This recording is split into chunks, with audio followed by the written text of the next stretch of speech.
Good morning. I hope this finds everybody doing well. I have a very important video to share. Um, Trying to be a little discreet here. So let's get on with it, shall we? So I'm watching a series about Madeline McCann, and she's absolutely horrified and heartbroken when they brought these private investigators in and they uncovered this huge paedophile ring throughout Europe. And they were showing all the pictures of all the kids that had gone missing that this paedophile ring had that were advertising to each other for sex. And reading your stuff about elite paedophile rings and Jimmy Savile all tied into that, and because when you were calling Jimmy Savile out, people were laughing at you. Yeah. But everything he said came completely true. So how are these elite paedophile networks structured? Well, they're structured in the same way as the spider web is structured. In fact, they are fundamental. They run. It runs through the veins of the spider's web, if you like. It runs through the strands. I said earlier that when I started investigating these family bloodlines that are behind all this, invariably you hit paedophilia and Satanism, and the two are combined, which really didn't surprise me when, as the revelations about Jimmy Savile began to unfold and unfold and unfold, eventually it was said that he was a Satanist. Paedophilia and Satanism go together, and what the Savile situation was, because it came out in the public arena, it was a little doorway.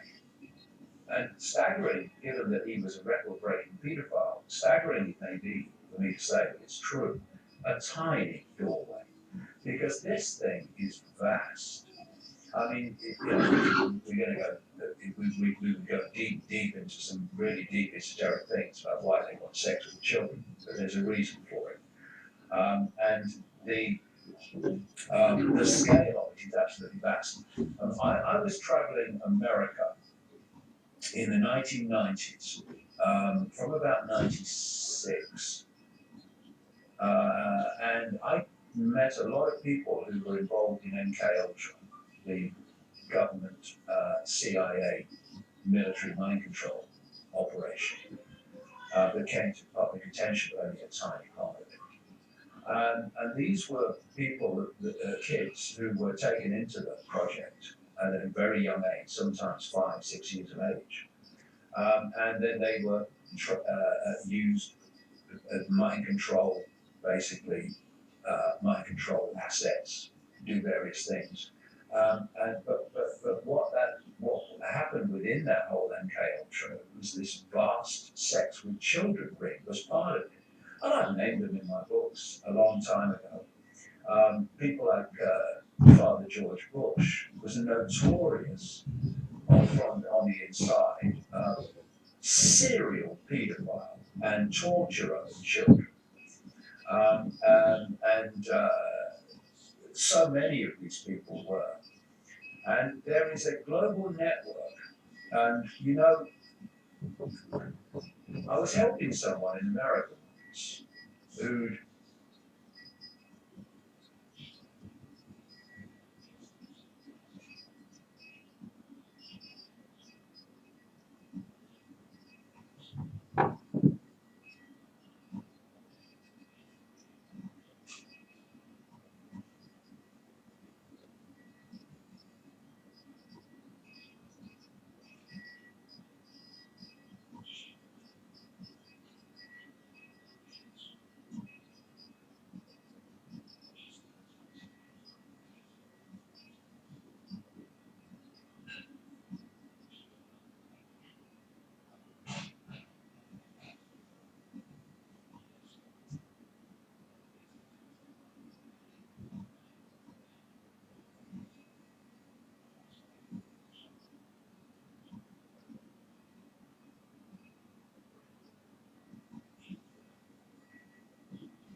lost their adopted twins to the system, who had given these adopted twins to um, a woman, a single woman, which was a crazy thing to do on the face of it for the benefit of the kids. The kids were treated very well by this woman who was connected into this whole ring.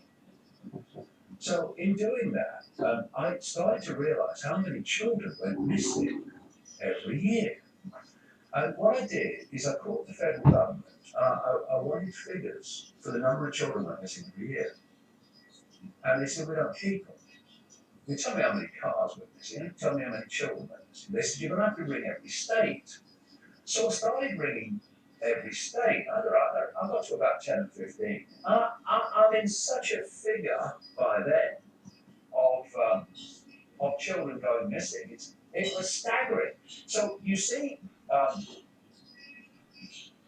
a story like Madeleine McCann, and what people do, and I do understand it, they get a feel for how many kids go missing and never found by how many missing kids stories end up in the media. That is so tiny, it's almost infinitesimal compared to the kids that go missing. And then I was talking to a Zulu shaman in South Africa, Whatcha. He starts telling me that one of the biggest problems they're having in their area is children going missing. Children are going missing all over the world. It's a stunning thing. They get trafficked. They get trafficked out to famous people for sex and other abuse. And you realise the scale that's going on. But again, you're into that chasm between what's happening and what people think is going on. So they think, oh, it's so fantastic. That's can't be happening. It's happening. A lot of them end up dead at the end. I was the one, of course, that came out in The Biggest Secret, which was published in 1998, and named Ted Heath as a paedophile Satanist. And of course, it took 17 years for his name to then hit the public arena for the paedophilia. And so, and this goes into the very top of society.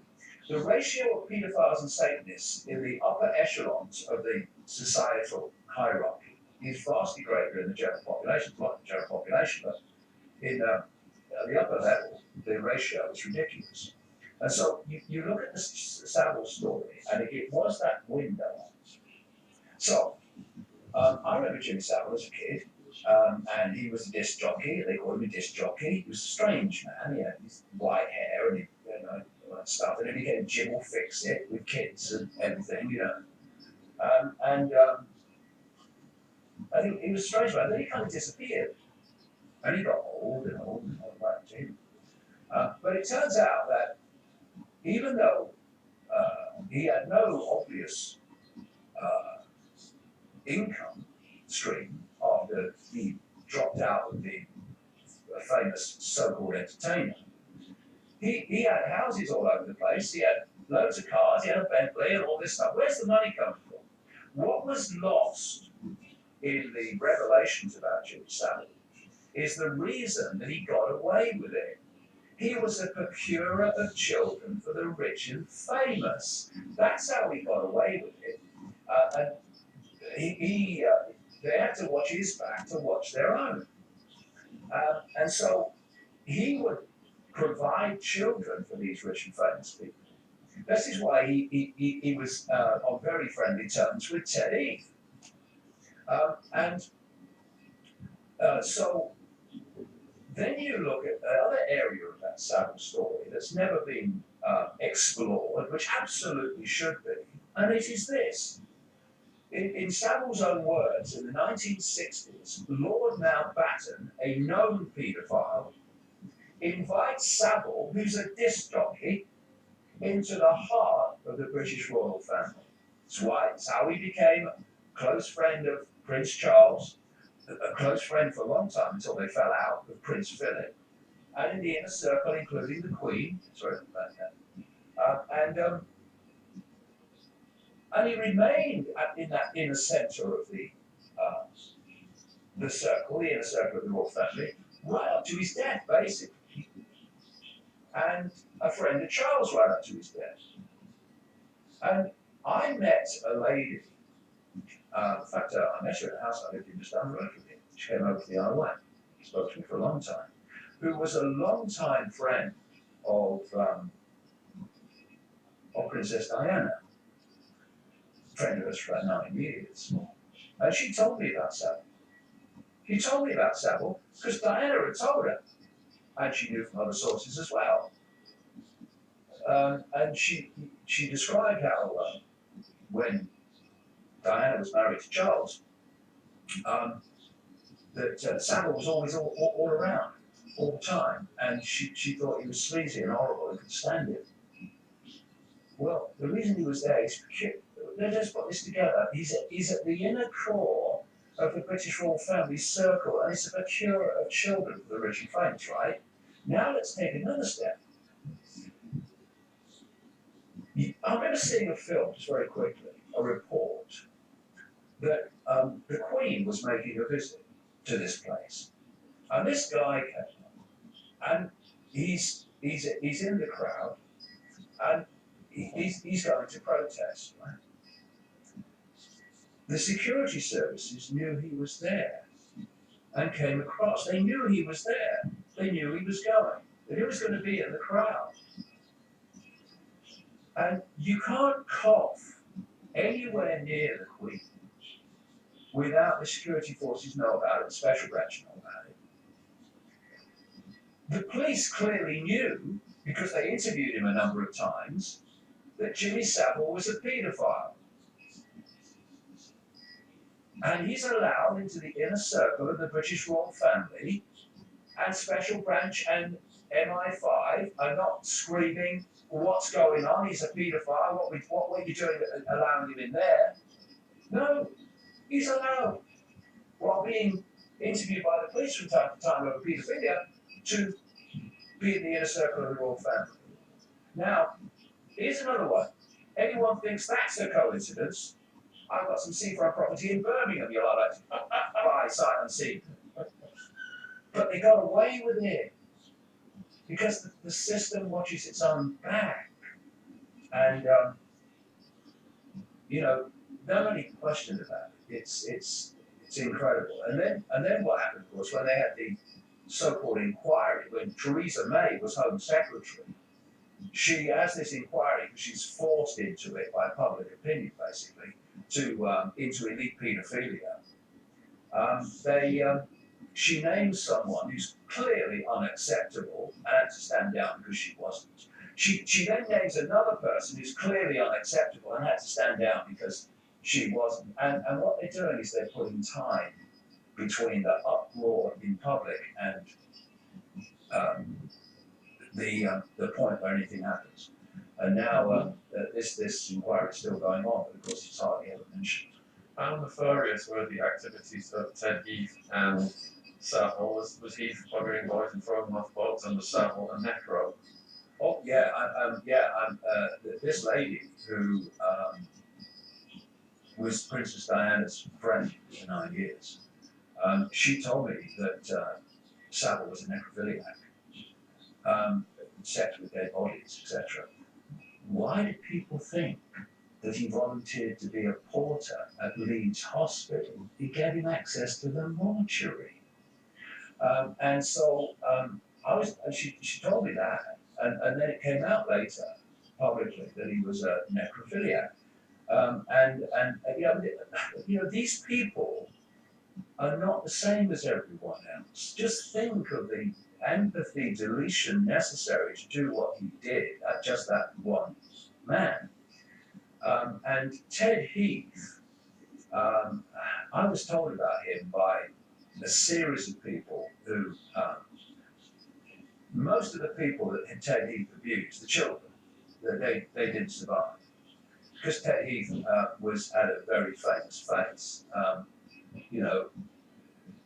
The more people that he abused who stayed alive, the dodgier it gets for his survival. And so they used to be killed, most of them.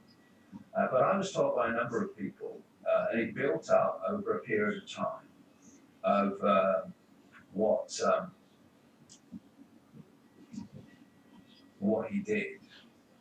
And there was, I won't say what it is, because for obvious reasons, but when Wiltshire Police um, and the chief constable at the time, who has been not chief constable anymore, they kind of, they got him removed eventually because you don't take these people on if you're in the system and survive. But he or the investigation team mentioned something when they were investigating him, that there was something that he did that was kind of, I would say, very, very strange. And that gave them sort of confidence that these people were telling the truth because what they were describing was fantastic. And you really couldn't make it up. And you certainly couldn't make it up across several different people unconnected with each other. Well, I know what that was. Because I was told by some of these people who claimed to be abused by him what he did when he was abusing them, and you absolutely could not make it up. If you sat here for the next hour saying, is it this, is it that? I just say no every time because you would get it because it's so fantastic. And that gave me confidence as well because they were describing this particular way he did things that was so outrageous and yet incredibly consistent across all these people, formerly kids, that I was confident enough to go with it. And there was a journalist, what passes to be a journalist on the Isle of Wight. But when the Biggie Secret came out in 1998, she called Teddy, who was still he was still in the Parliament for about 7 years after this, and read him the passage. And all he said was, David, I must be mad. That was it. See what I've accused him of? It never went anywhere because they don't want this stuff in court. One other thing, very quickly, one of the little tricks they do is when they're really in trouble over paedophilia and stuff, or whatever, stuff like that, they'll produce someone who doesn't tell the truth. They'll name the people that others are naming truthfully, and then there'll be exposed as fraud. And in doing that, they seek to, and it works, they seek to discredit all those people who are telling the truth through one who is not telling the truth, either through mind control or through the fact that he's just doing it because he's doing it.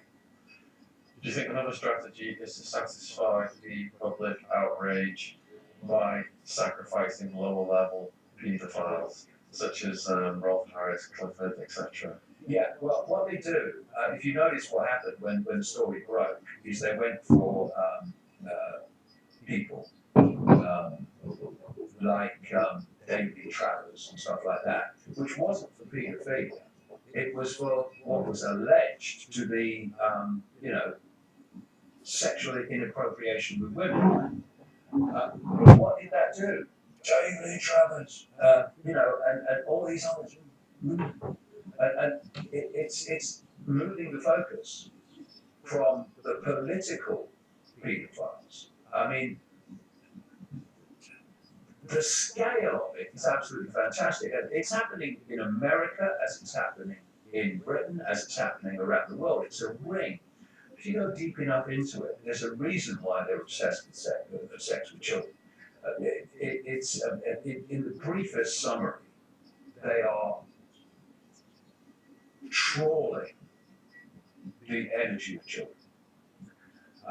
And this has been explained to me by insiders in the West. It's been explained to me, the same thing happening, by the shaman in South Africa.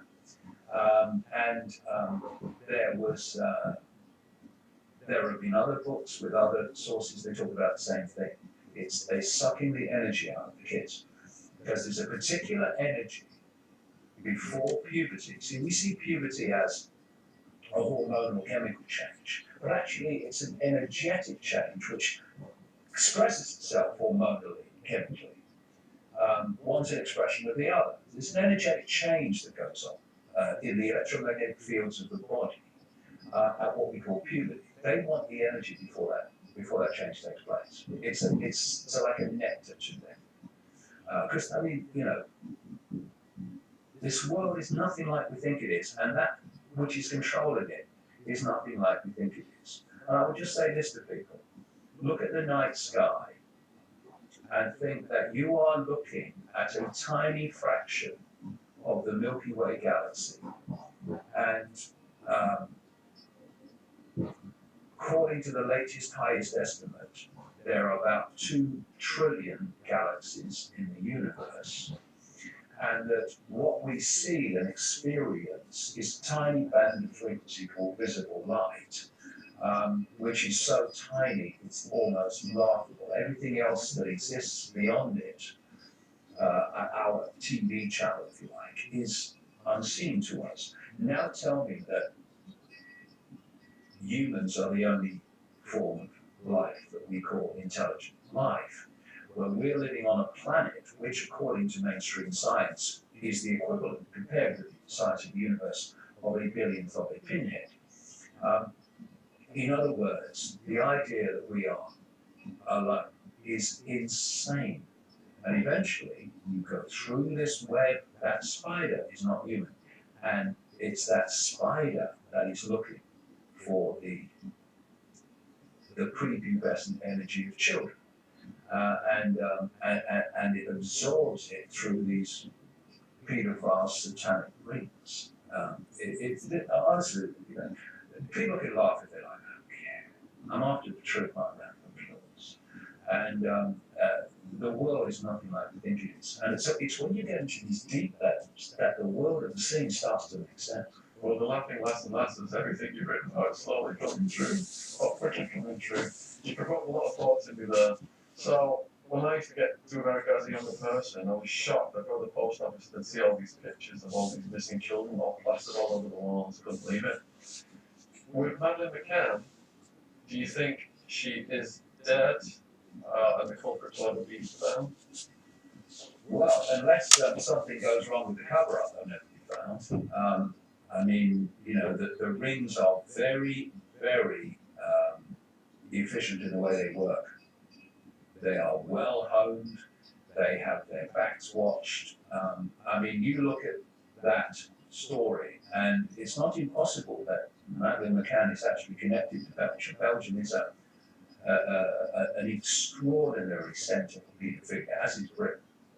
And there was the Dutro paedophile child abuser who went to jail for it. And he was keeping. They found kids in like a cage, a dungeon that he was keeping. And that was Belgium's Jimmy Savile. It opened the door, and it was leading. Of course, it was leading. It always leads to the upper echelon of society in Belgium.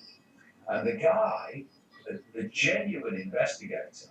See, there was a genuine investigator of the paedophile and child abuse in Jersey.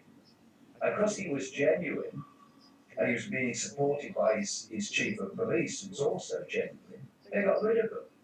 And they got rid of this investigator in Belgium who was genuine. And he was starting to get closer and closer to the big fish. So they get rid of him. And people come in and suddenly it's all shut down, which happened in Jersey and it happened in Belgium. So these things are everywhere. So what they do is another thing that the scale of it and the organisation of it is extraordinary.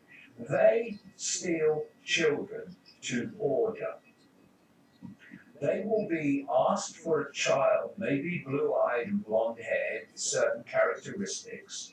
They will then scan society looking for that child that meets those criteria of the client.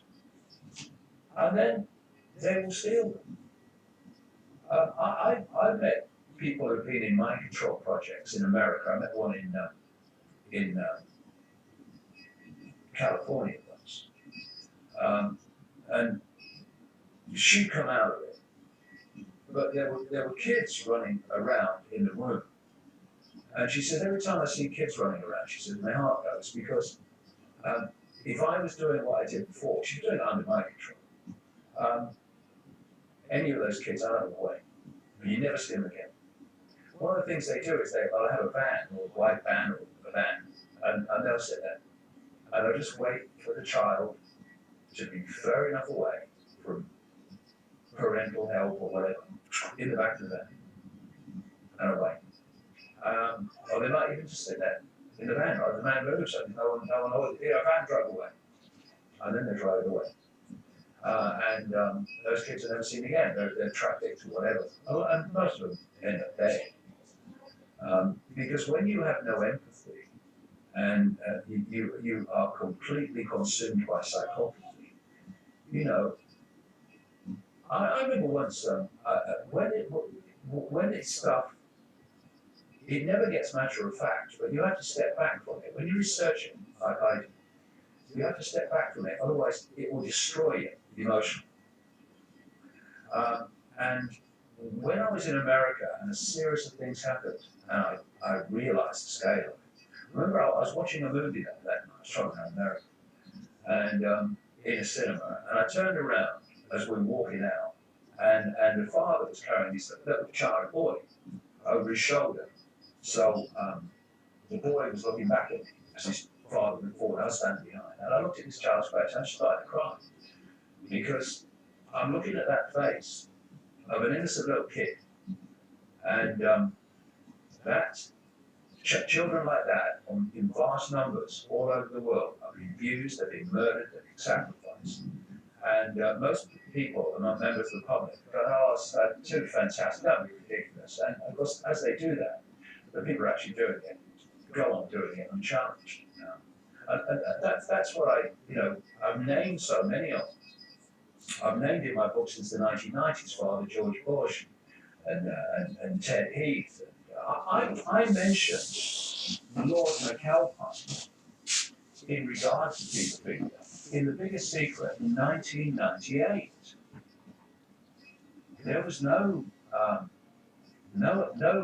court case. Yet when someone didn't name him on the BBC, but it was taken that he was talking about Lord McAlpine, or hell breakers, he threatened to sue everybody.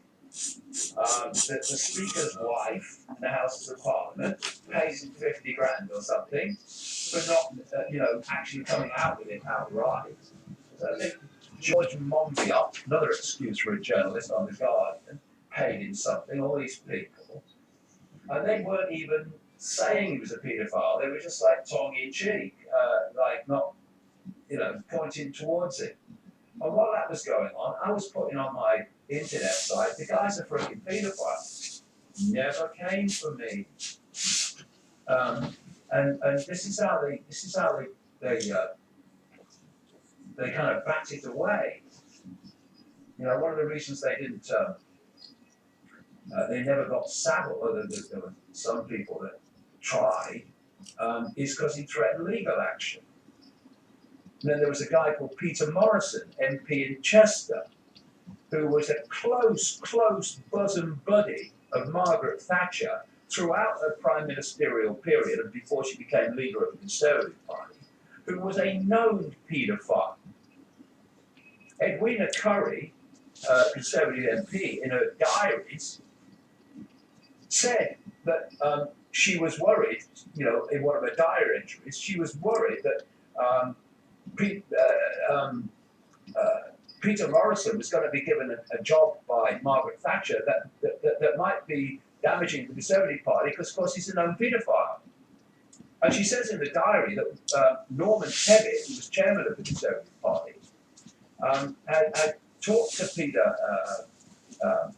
talk to the MP, Peter Morrison, about his paedophile activities, but Peter Morrison promised to be discreet.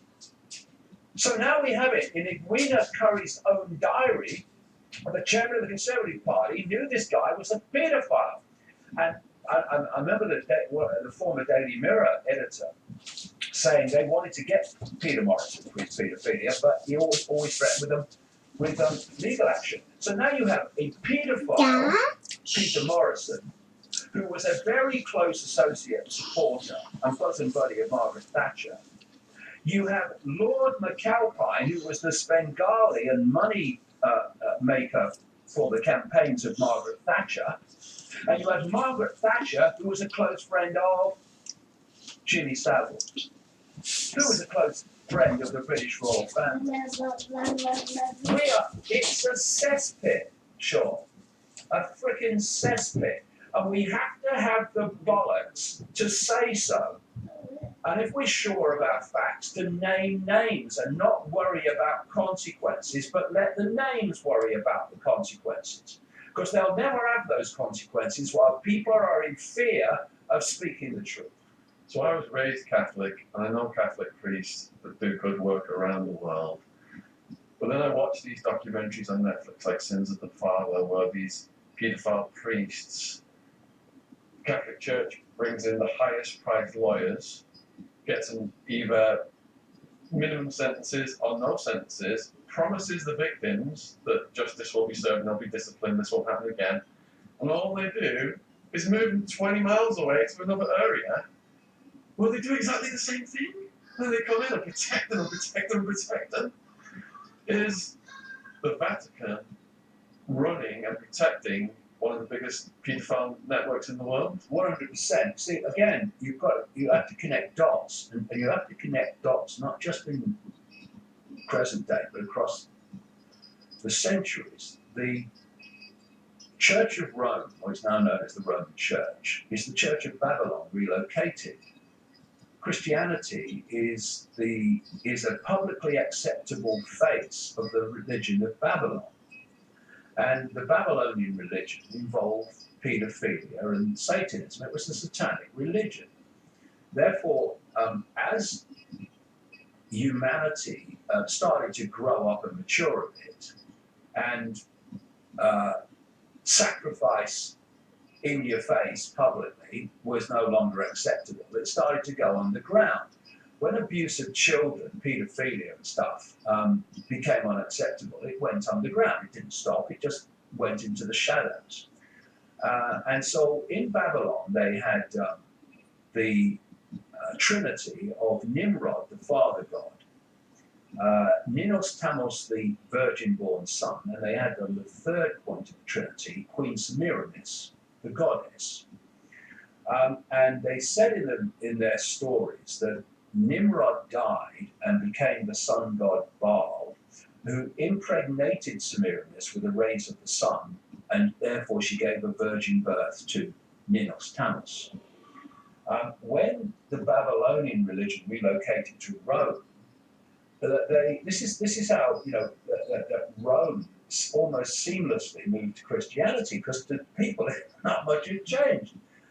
They had the trinity of the Father God (brackets Nimrod), Jesus, the virgin-born Son (brackets Nanos Timos, Ninos), and at the other point of the pyramid is the Holy Spirit, the Holy Ghost, which they symbolise as a dove. That was Queen Semiramis' symbol in Babylon.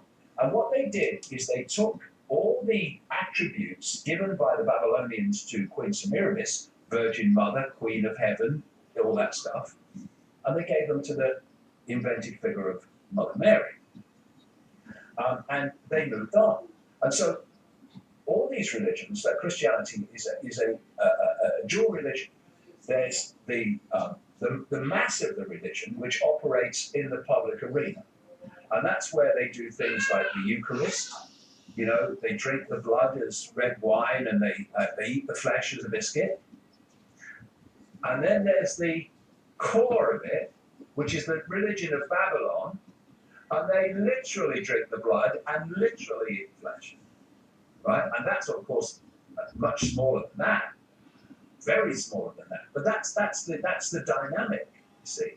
And so the obsession that this has and this network has with paedophilia.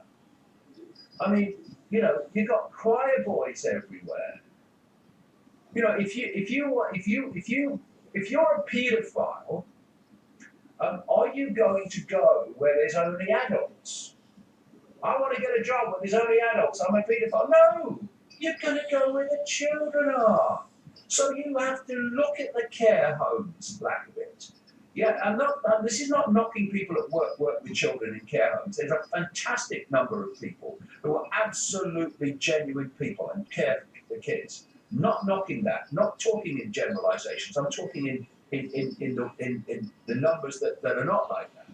So you look at care homes, you look at children's homes, you look at churches with all the choir boys. Look where the children are, and you'll find the paedophiles. It's not an obvious cause and effect, is it? Really?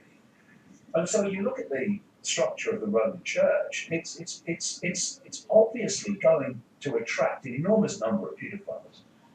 And of course, also when you um, completely usurp the natural energetic order, and you say you can only be a priest if you don't get married and don't have sex, well, that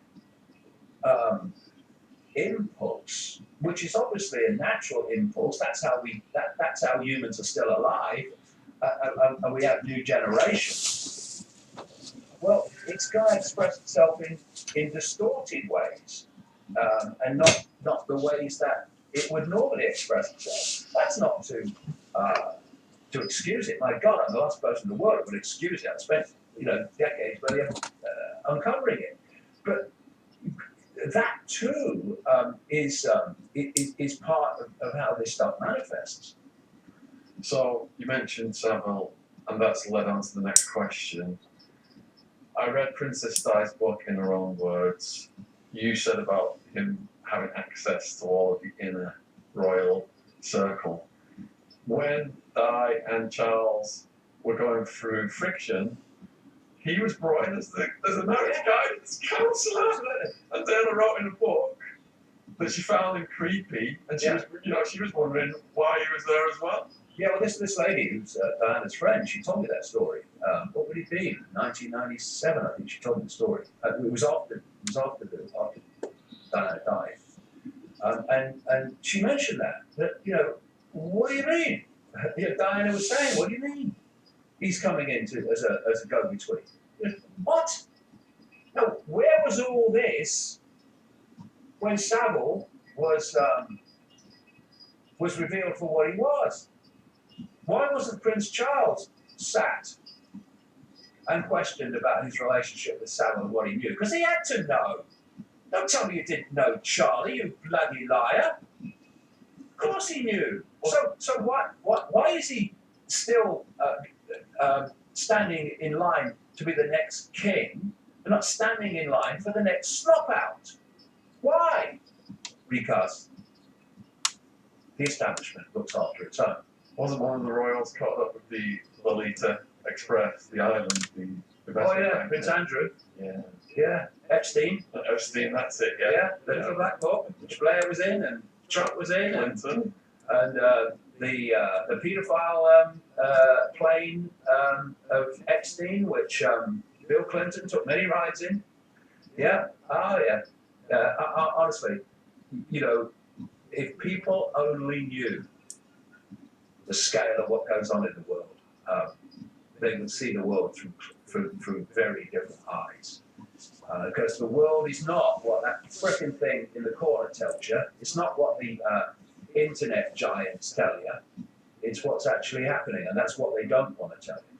What flabbergasted me the most in Di's book, in her own words, was she wrote that she'd sent a letter to her lawyer saying that she thought Charles was going to have her killed, possibly by a car accident. So, who do you think killed Di and why? And was she pregnant? Well, my friends, the Antichrist still at large. People preaching about self awareness and how to get what you want. And all the while, children are being abducted, raped, killed, sacrificed, and while everybody is just worried about their next Cadillac. So, you want to know your purpose in life, and it is to help others.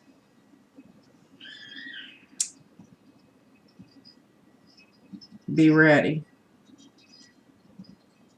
for the Lord will come quickly.